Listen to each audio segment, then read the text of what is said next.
चलिए आज बात करते हैं भारतीय रिजर्व बैंक की लेटेस्ट मॉनेटरी पॉलिसी के बारे में। मतलब जो कागजों पर दिखाया जा रहा है और जो आम इंसान असल में महसूस कर रहा है, उसके बीच की असली कहानी क्या है। आइए इसको जरा गहराई से समझते हैं। और देखिए, यही वो एक सवाल है जिसके आसपास आज की हमारी पूरी बातचीत घूमेगी। क्या ये पॉलिसी सच में आम आदमी के लिए है या फिर ये बस बड़े बड़े उद्योगों और बाजार के बीच एक बैलेंस बनाने की कोशिश है? तो अपने इस विश्लेषण में हम इन 5 हिस्सों पर फोकस करेंगे। सबसे पहले आरबीआई का ऑफिशियल फैसला क्या है, फिर कागज और हकीकत में फर्क क्या है, इसके बाद देखेंगे कि भाई इससे फायदा किसे हो रहा है और नुकसान किसे, फिर रोजगार जैसे इतने बड़े मुद्दे पर यह पॉलिसी चुप क्यों है, और आखिर में वो असली सवाल क्या है जो हम सबको पूछने चाहिए। तो चलिए शुरू करते हैं। सबसे पहले ये देख लेते हैं कि मॉनेटरी पॉलिसी कमेटी यानी एमपीसी ने ऑफिशियली अनाउंस क्या किया है। तो ये है हेडलाइन नंबर्स। रेपो रेट मतलब वो दर जिस पर बैंक आरबीआई से लोन लेते हैं, उसे 5.25% पर ही रखा गया है, कोई बदलाव नहीं। पॉलिसी का रुख है न्यूट्रल से कॉशियस। इसका सीधा सा मतलब ये है कि आरबीआई अभी इंतजार कर रहा है, न दरें बढ़ाने की जल्दी है न घटाने की। लेकिन हां, अगर आगे महंगाई बढ़ी तो वो एक्शन ले सकते हैं। महंगाई का अनुमान 4% के आसपास है और जीडीपी ग्रोथ का 6.5 से 6.7% के बीच। मतलब ऊपर ऊपर से देखें तो सब कुछ बड़ा स्टेबल और कंट्रोल में लग रहा है। और इन फैसलों के पीछे आरबीआई का लॉजिक भी बड़ा सीधा सा है कि भाई महंगाई तो अब काबू में है, तो अब हमारा फोकस ग्रोथ को सपोर्ट करने पर होना चाहिए। और बस यहीं से कहानी में ट्विस्ट आना शुरू होता है। चलिए अब कागजों की दुनिया से बाहर निकलकर जमीनी हकीकत पर आते हैं, क्योंकि यहीं पर ऑफिशियल डेटा और आम आदमी के रोजमर्रा के अनुभव के बीच एक बहुत बड़ी खाई दिखती है। यहां देखिए फर्क कितना साफ है।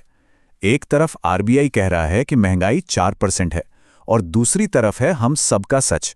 सब्जियां, दूध, गैस सिलेंडर, बच्चों की स्कूल की फीस, हेल्थ इंश्योरेंस का प्रीमियम, ऐसी कोई चीज नहीं है जहां कीमतें बढ़ी ना हो। ये वो महंगाई है जो आंकड़ों में शायद ना दिखे, लेकिन हर महीने घर के बजट में जरूर दिखती है। और यहीं पर वो सबसे बड़ा सवाल खड़ा होता है जो हर होम लोन और कार लोन लेने वाला पूछ रहा है कि अगर महंगाई सच में कंट्रोल में है तो फिर इंटरेस्ट रेट कम करके लोगों को थोड़ी राहत क्यों नहीं दी जा रही, ईएमआई का बोझ थोड़ा हल्का क्यों नहीं किया जा रहा। अब ये सवाल सुनने में थोड़ा मजाकिया है, पर असल में ये पॉलिसी मेकिंग के प्रोसेस पर एक बहुत तीखा वार है। क्या जो लोग ये फैसले ले रहे हैं वो सिर्फ बड़े बड़े इकोनॉमिक डेटा को देख रहे हैं, या उन्हें इस बात का भी अंदाजा है कि एक आम परिवार का महीने का बजट कैसे हिल चुका है? चलिए अब अगले हिस्से पर चलते हैं और ये समझने की कोशिश करते हैं कि ये जो सब कुछ स्थिर रखने वाली पॉलिसी है, इससे असल में फायदा किसे मिल रहा है और कीमत कौन चुका रहा है। तो देखिए, जो बचत करने वाला मिडिल क्लास है वो एक अजीब सी कश्मकश में फंस गया है। पैसा अगर एफडी में रखें तो वहां से जो ब्याज मिलता है वो महंगाई को भी नहीं हरा पा रहा। मतलब आपका पैसा बढ़ने की जगह असल में घट रहा है। शेयर बाजार में अपना रिस्क है और अगर आप पैसा खर्च करते हैं तो महंगाई आपकी खरीदने की ताकत को खा जाती है। तो सवाल यह है कि आम इंसान जाए तो जाए कहां? ये जो तंज है ये सीधे सीधे बताता है कि इस पॉलिसी से फायदा किसे हो रहा है, क्योंकि जहां एक तरफ आम आदमी और बचत करने वाले परेशान हैं, वहीं दूसरी तरफ कॉरपोरेट जगत के लिए कहानी बिल्कुल अलग है। और ये बात यहां बिल्कुल साफ हो जाती है। कॉरपोरेट सेक्टर को क्या चाहिए? सस्ता और स्टेबल लोन और पॉलिसी में एक स्थिरता, ताकि इन्वेस्टर्स का भरोसा बना रहे। और इस पॉलिसी से उन्हें ये दोनों चीजें मिल रही हैं। कोई सरप्राइज नहीं, कोई अनिश्चितता नहीं। और ये एक बहुत गंभीर सवाल है जो आरबीआई की प्राथमिकताओं पर उंगली उठाता है। क्या सेंट्रल बैंक की जिम्मेदारी सिर्फ बड़े कर्जदारों और बाजार को खुश रखने की है, या फिर इस देश के करोड़ों सेवर्स के हितों की रक्षा करना भी उसका काम है?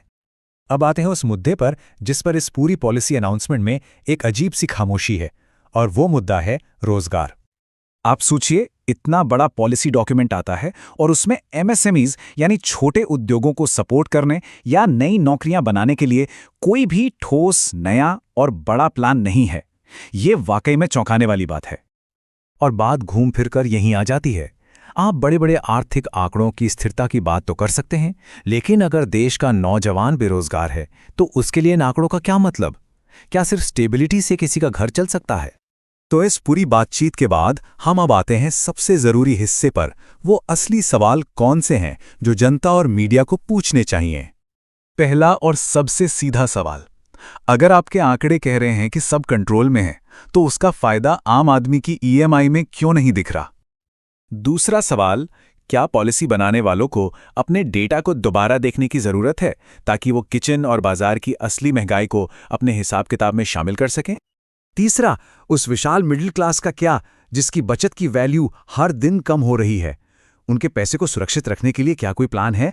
और चौथा सबसे बड़ा सवाल, क्या मॉनेटरी पॉलिसी का जो असली मकसद होना चाहिए, यानी देश के हर इंसान की भलाई, वो कहीं पीछे छूट गया है और इसका पहला काम बस बाजार और इन्वेस्टर्स को खुश रखना बन गया है?